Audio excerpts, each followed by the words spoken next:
안녕하세요. 한의사 지은입니다. 오늘은 과민성 방광에 대해서 이야기해 보려고 해요. 과민성 방광이라는 건 말 그대로 방광이 예민해져 있다, 이런 의미인데요. 과민성 방광의 증상은 우선 첫 번째로 방광염이랑 구별하는 게 되게 중요해요. 보통 우리가 방광염을 여자의 감기라고 하죠. 그만큼 여자들한테는 방광염이 굉장히 잘 걸린다는 얘기인데, 방광염은 일단 세균에 의해서 감염이 돼서 염증이 생기는 걸 말하는데요. 과민성 방광은 좀 특이한 게 균이 없는데도, 소변에서 균이 검출되지 않는데도 소변 불편한 증상이 나타나는 거예요. 보통 우리가 오줌 소태를 만났어요, 뭐 이렇게 얘기하는 것들 있죠. 이거는 항생제를 뭐 짧게 5일에서 이렇게 7일 정도 먹으면 금방 나아지는데, 과민성 방광은 자율신경에 문제가 있기 때문에 나타나는 거라서 빨리 낫지는 않는 조금 어려운 질환인데요. 이 과민성 방광의 증상은 주로 네 가지를 얘기합니다. 우선 첫 번째는 화장실을 너무 자주 가요. 보통 우리가 방광에 나 소변 보고 싶어요 이렇게 느끼는 거는 방광의 한 3분의 2 정도가 찼을 때, 보통 300에서 400ml 정도, 종이컵으로 말하면 한 컵 가득 정도 찼을 때 나 화장실 가고 싶어 이렇게 느껴야 되는데, 방광이 예민해졌잖아요. 그러니까 소변에 조금만 차도 나 화장실 가고 싶어, 이게 빈뇨, 화장실을 자주 가게 하는 증상 첫 번째고요. 두 번째는 그 자주 가고 싶은 증상이 너무 급해요. 보통 우리가 화장실 가고 싶을 때 좀 참을 수 있죠. 아무리 못 참아도 1, 2분 정도는 참을 수 있는데, 이 과민성 방광은 못 참아요. 막 급하게 가야 돼. 그게 절방뇨예요. 그래서 중간에 소변 보러 가다가 소변을 지리기도 하거든요. 그래서 과민성 방광의 세 번째 증상이 바로 절박성 요실금이에요. 다시 말하면 소변이 샌다는 얘기죠. 그 다음 네 번째가 야간뇨예요. 야간뇨는 뭐냐면 밤에 자다가 깨서 화장실 가야 된다는 얘기인데, 정말 불편하겠죠. 이건 보통 한 번에서 두 번, 세 번, 심한 사람은 네 번, 다섯 번까지 나타나기도 해요. 그러면 지금 같은 빈뇨, 절박뇨, 요실금, 야간뇨가 나타난 이 과민성 방광은 왜 생기는 걸까요? 당연히 방광이 많이 예민해져 있다는 얘기겠죠. 일반적으로 방광은 부교감 신경이 흥분하면 방광을 쪼아주는 괄약근이 느슨해지면서 소변이 나와요. 그래서 몸이 편안하거나 이완되면 소변이 나오게 돼 있거든요. 왜 우리가 목욕탕에 가서 수도꼭지에 물 틀어 놓으면 소변이 조금 나오는 거, 잘 나올 때, 이런 거 아시죠? 이런 것처럼 나타나는 건데, 이 교감신경, 부교감신경을 조절하는 게 바로 자율신경인데, 이 자율신경에 문제가 생긴 거예요. 그래서 방광이 갑자기 소변을 안 봐도 되고 소변이 조금밖에 안 차는데도 이 방광을 지탱하는 신경이 너무 예민해져 있어. 그래서 소변이 조금만 차도 못 참고 이걸 내보내고 싶어, 이렇게 표현하는 거고요. 그러면 괄약근이 느슨해지면서 소변을 보게 되는 거거든요. 그래서 일반적으로 먹는 게 항콜린제인데, 이 항콜린제가 자율신경을 조절하는 약이다 보니까 너무 오래 먹으면 안 되고, 또 이제 부작용도 있다 보니까 대부분 치료를 그냥 어느 중간에서 포기하는 경우가 많은데요.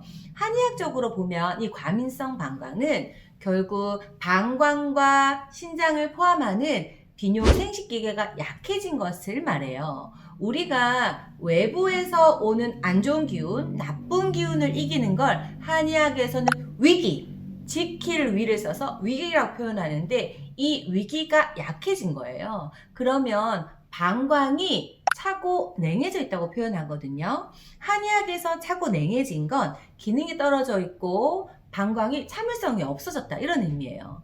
우리 이렇죠. 건강할 때는 누가 쿵 쳐도 끄떡도 안 해요. 근데 우리 몸이 약해지면 누가 살짝만 건드려도 픽 쓰러지죠. 방광이 지금 그런 상태가 된 거예요. 그래서 소변이 조금만 차도 얘가 못 견뎌. 빨리 얘를 내보내고 싶어. 방광이 약해진 거죠. 그렇게 이 정도 사실 방광이 약해져 있으면 비뇨 생식기를 지탱하는 한의학에서 표현하는 신장의 기운이 다 약해진 거라서 이 기운이 약해져서 방광이 차고 냉해져 있다, 이렇게 표현하고요. 실제로 한의학적인 치료도 이 신장의 기운을 강화해서 약해진 방광을 튼튼하게 하는 쪽으로 치료를 하는데요. 그러면 내가 이 과민성 방광이 있다, 그러면 어떻게 이 생활 관리를 잘해야 얘를 조금이라도 덜하게 하고 극복할 수 있을까? 제가 오늘 그걸 말씀드리려고 하는데요. 우선 첫 번째, 과민성 방광이 있는 사람한테 제가 절대 먹으면 안 된다고 얘기하는 네 가지가 있어요. 바로 알카탄시, 알코올, 탄산, 카페인, 시큼한 과일 이렇게 되는 건데요. 술이 안 좋다는 건 그렇다 생각이 들죠. 그 다음에 탄산도 안 좋아요. 왜냐하면 방광을 자극하거든요. 그 다음 세 번째는 카페인 다들 너무 잘할 거예요. 보통 과민성 방광 있는 사람이 치료가 잘 되다가도 커피 한 잔 마시면 다음날부터 또 막 과민성 방광이 심해지고 이런 사람도 있거든요.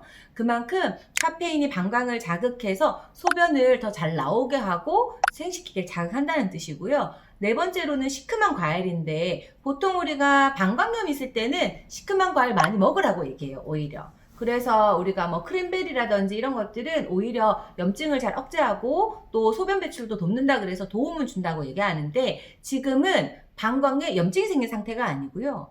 방광이 차고 약해져서 기능이 떨어진 상태이기 때문에 방광이 너무 자극을 주는 거예요. 안 그래도 신경이 예민해져 있는 애를 더 자극하는 거라서 시큼한 과일도 사실은 별로 좋지 않아요.